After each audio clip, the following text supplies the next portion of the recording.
हमारे विभिन्न ज्ञानवर्धक कार्यक्रम देखने के लिए आप हमें अभी सब्सक्राइब करें, बेल आइकन को प्रेस करें ताकि आप देख सकें हमारा कार्यक्रम सबसे पहले। और अधिक जानकारी के लिए फेसबुक पेज को लाइक करना न भूलें।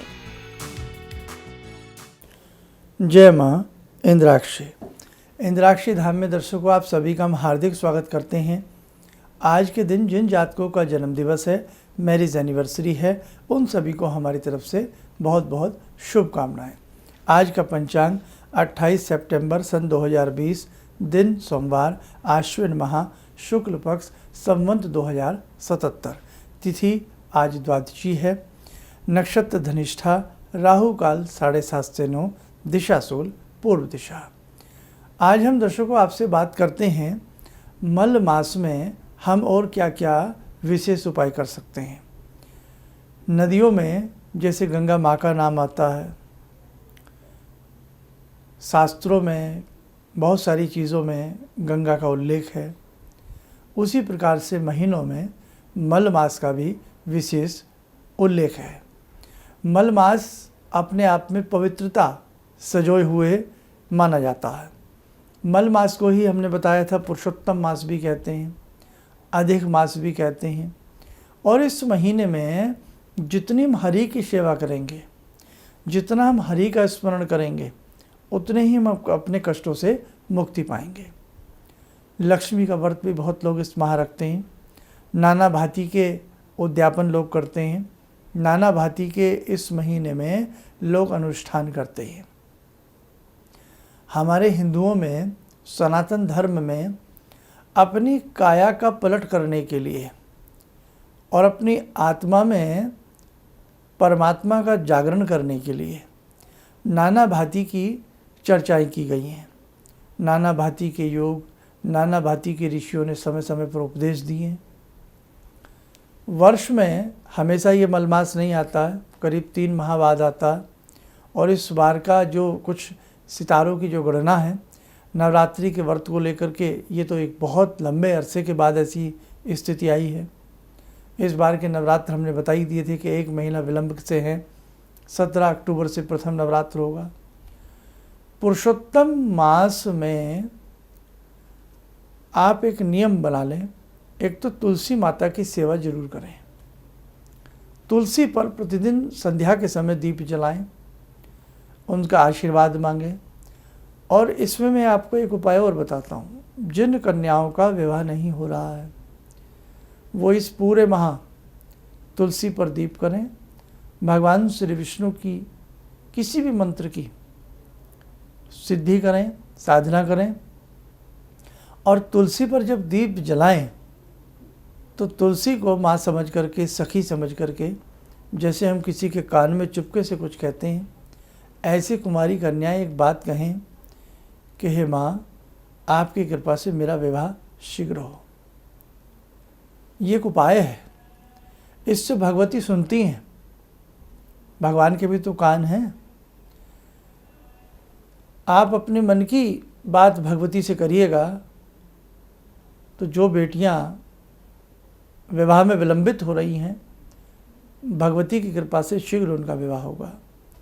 जिस घर में संतान नहीं, वो बेटियां भी तुलसी पर दीप जलाएं, चुपके से कान में कहें, अक्सर संध्या के समय, कि हे भगवती, आपकी कृपा से मुझे उत्तम फल की प्राप्ति हो, यानी कि मुझे संतान की प्राप्ति हो, मेरी गोद भरे।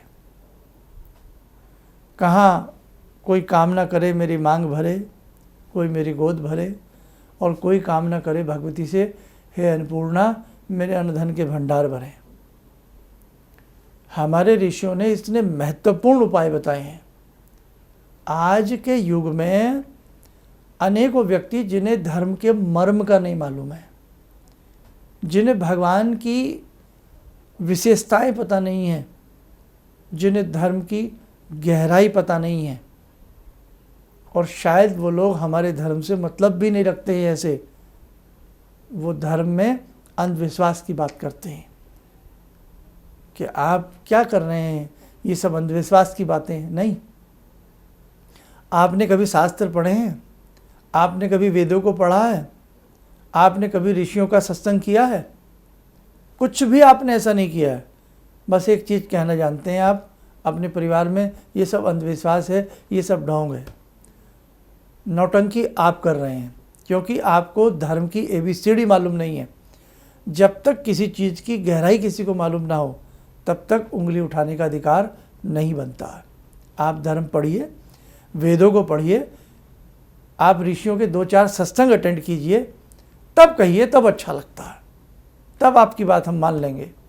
इसीलिए बिना किसी बात को परखे, बिना किसी बात को जांचे, बिना किसी बात की गहराई में उतरे हम कह ही नहीं सकते कि पानी की गहराई कितनी है। इसलिए मेरे दर्शकों, ऐसे उल जुलूल लोगों की बातों में मत आना। हमारा देश की संस्कृति में ऐसी बहुत सारी बातें हैं जो पूरे विश्व में नहीं मिलेंगी, आप ढूंढ लेना। हमारे यहाँ कितने संस्कार होते हैं? 16 संस्कार होते हैं। किसी देश की संस्कृति में दिखा दीजिए मुझे संस्कार के नाम पर होता क्या है। फोड़ से रीति रिवाज हमारे देश में घुसते जा रहे हैं, जो विदेशों से पाश्चात्य की नकल हम कर रहे हैं। क्या हमारे ऋषियों ने बहन भाई के संबंध में रक्षाबंधन गलत बताया? या क्या होता है वो, हमसे तो बोलना भी नहीं आ रहा, वैलेंटाइन डे, क्या ये अच्छा होता है? बताइए। आपकी बेटी को कोई अनजान व्यक्ति कुछ भी कह दे, थमा दे गुलाब का फूल, क्या ये अच्छा है? इसे आप अच्छा बताएंगे? हाँ, वो कोट टाई वाले लोग इसे अच्छा बताएंगे। रक्षाबंधन अंधविश्वास है? वाह क्या बात है, क्या खूबसूरत, बहुत अच्छी सोच है आपकी, शाबाश। तो भाई फोड़ता को अपने दिमाग से निकालिएगा। हमारे देश में हमारे ऋषियों ने लक्ष्मी पूजन बताया। धन किसको प्रिय नहीं है? बता दो मुझे, ले आओ कोई इंग्लैंड से, कोई लंदन से, कोई किसी भी देश से उठा के ले आओ किसी को, धन किसको प्रिय नहीं है? तो क्या हमारे ऋषियों ने जब लक्ष्मी की पूजा कही तो यह अंधविश्वास है? किसको लक्ष्मी नहीं चाहिए बताइए। हम होली खेलते हैं, इसे हा हुल्लड़ बता करके, क्यों? ये मनोरंजन का सब्जेक्ट है, ये मनोरंजन नहीं है। इसमें आमोद प्रमोद है, इसमें गले लगाया जाता है, जैसे इस्लाम में ईद पे गले लगते हैं, होली में भी गले लगाया जाता है, होली मिलन, समझे? ये सब प्रेम के त्यौहार हैं। इसलिए जब तक आप किसी की वस्तु स्थिति में नहीं झांकेंगे तब तक के नहीं। और मेरे बच्चों, मेरे साधकों, दर्शकों, किसी भी ऐसी फोड़पंथी की बातों में ना आए। अपने ऋषियों पर जिसने विश्वास नहीं किया, अपने धर्म पर जिसने विश्वास नहीं किया, अपने मज़हब पर जिसने विश्वास नहीं किया, उसने संसार में किसी पर भी विश्वास नहीं किया, उसका विश्वास खुद पर भी नहीं होगा। ये सारी बातें आपको कटु लगती होंगी, बहुत लोग हमसे कटुता उत्पन्न कर लेते हैं हमारे प्रति, करें तो करें, क्यों?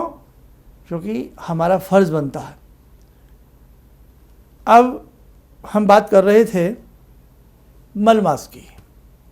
मल मास में भगवान विष्णु का सहस्त्र नाम, तुलसी की बात हमने बताई कि किसी भी प्रकार की घर में कोई आवश्यकता है, कमी है, कोई दिक्कत है, आप तुलसी माता के कानों में कहिए, दीप जलाइए, भगवती का पूजन करिए और हर बृहस्पतिवार तुलसी स्तोत्र का पाठ करिए या तुलसी माता के 108 नाम पढ़िए। देखो चमत्कार मल मास में कितना आता।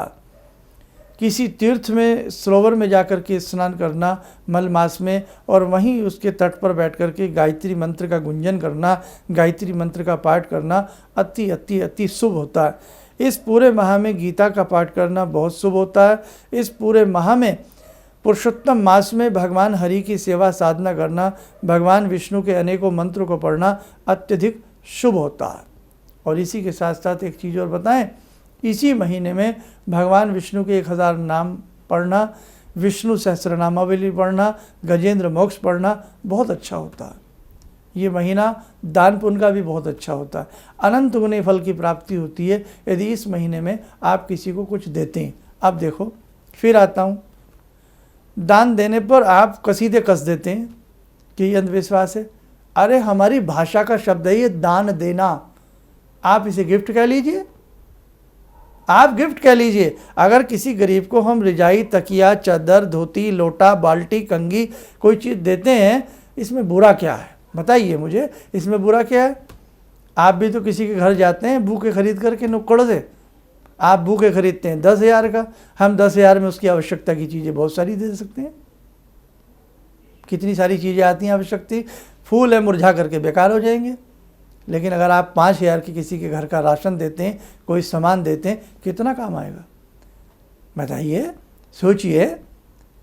तो इसीलिए आपकी भाषा में उसे गिफ्ट कह सकते हैं, लेकिन हमारी भाषा में किसी की इमदाद करना, किसी की मदद करना और अपने भगवान के नाम पर किसी को दान देना कोई बुरी बात नहीं है।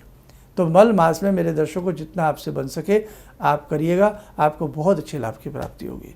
आइए, मैंने भगवान हरि की आपसे बात की है, तो भगवान हरि के ही सब रूप भगवान श्री कृष्ण से जुड़ते हैं और भगवान हरि का एक प्रिय मंत्र ओम शांताकारम भुजगशयनम, इसमें आपको सुनने को मिलेगा। आइए ध्यान करें भगवान हरि का।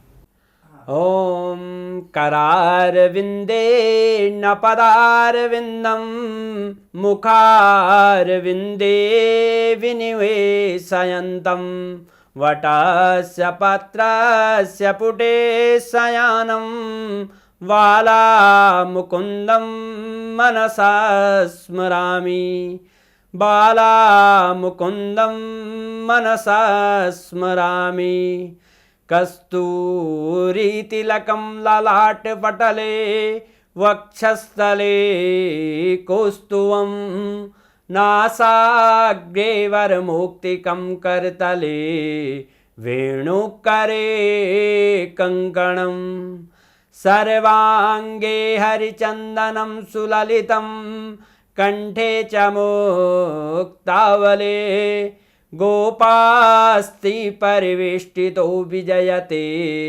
गोपालचूडामणि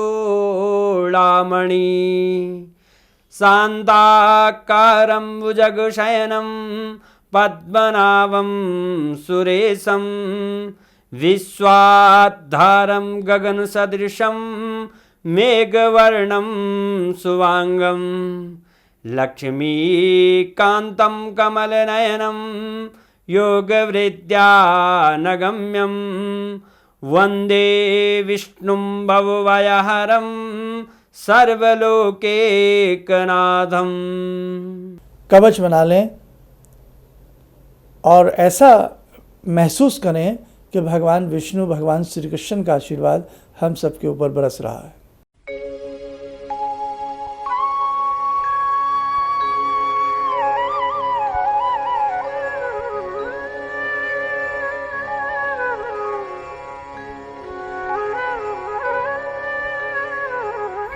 ओम बोलते हुए नेत्र खोलें, सामान्य हो जाएं।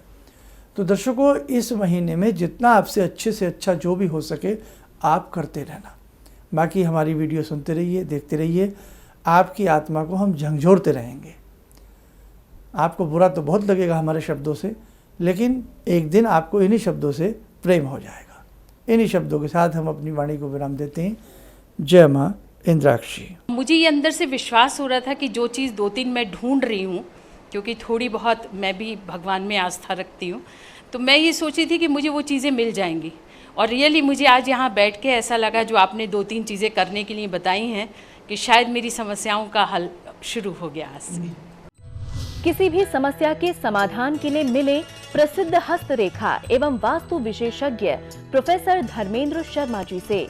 नोट: शिविर में भाग लेने हेतु एवं व्यक्तिगत रूप से मिलने के लिए कॉल करने का समय सुबह 10 बजे से शाम 6 बजे तक। हमारे विभिन्न ज्ञानवर्धक कार्यक्रम देखने के लिए आप हमें अभी सब्सक्राइब करें, बेल आइकन को प्रेस करें ताकि आप देख सकें हमारा कार्यक्रम सबसे पहले। और अधिक जानकारी के लिए फेसबुक पेज को लाइक करना न भूलें।